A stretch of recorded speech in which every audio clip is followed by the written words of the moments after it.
कर्मवीर भाऊराव पाटील नागरी सहकारी पतसंस्था मर्यादित सांगली यांना नुकतेच महाराष्ट्र राज्य सहकारी पतसंस्था फेडरेशन लिमिटेड मुंबई यांचा पुणे विभागातून 100 कोटीवरील ठेव गटातून प्रथम क्रमांकाचा राज्यस्तरीय दीपस्तंभ पुरस्कार 2024 देऊन गौरवण्यात आले।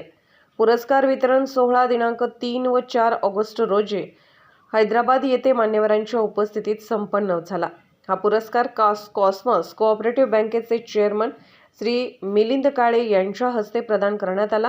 यावेळी राज्य फेडरेशनचे अध्यक्ष माननीय काकासाहेब कोपटे, गोदावरी अर्बन सोसायटीच्या अध्यक्षा सौ राजश्रीताई पाटील व अन्य मान्यवर उपस्थित होते। या पुरस्कार सोहळ्यात संपूर्ण महाराष्ट्रातून पतसंस्था क्षेत्रातील मान्यवर, पदाधिकारी व अधिकारी मोठ्या संख्येने उपस्थित होते।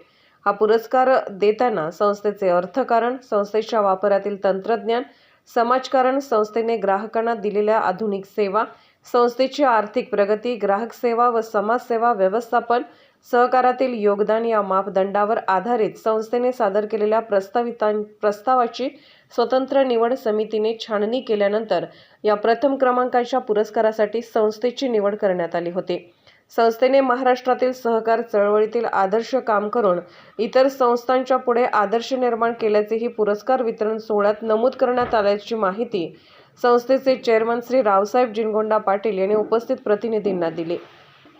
संस्थेच्या ठेवी ₹1120 कोटी असून ₹823 कोटीचे कर्ज वाटप केले आहे। संस्थेची गुंतवणूक ₹401 कोटी आहे। संस्थेचे भाग भांडवल ₹37 कोटी असून सभासद संख्या 65,200 आहे। मार्च 2024 अखेर संस्थेत 26 कोटी 1 लाखाचा नफा झाला आहे।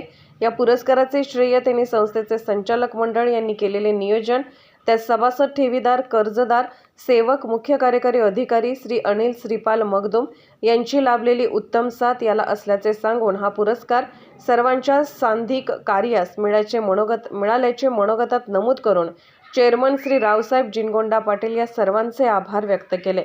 यावेळी संस्थेचे vice chairman doctor Ashok Anna Sakale, संचालक advocate SP Magdum, doctor Ramesh Vasantrao Dhabu, OK Chougale Nana, Vasantrao Dhulapana Navale, doctor SB Patil, doctor Chetan Appasaheb Patil, संचालिका श्रीमती भारती अप्पासाहेब चोपडे, तज्ज्ञ संचालक डॉक्टर नरेंद्र आनंदा खाडे, श्री लालासो भाऊसो थोटे, संस्थेचे मुख्य कार्यकारी अधिकारी श्री अनिल श्रीपाल मगदुम यांच्यासह विविध माध्यमांचे प्रतिनिधी उपस्थित होते।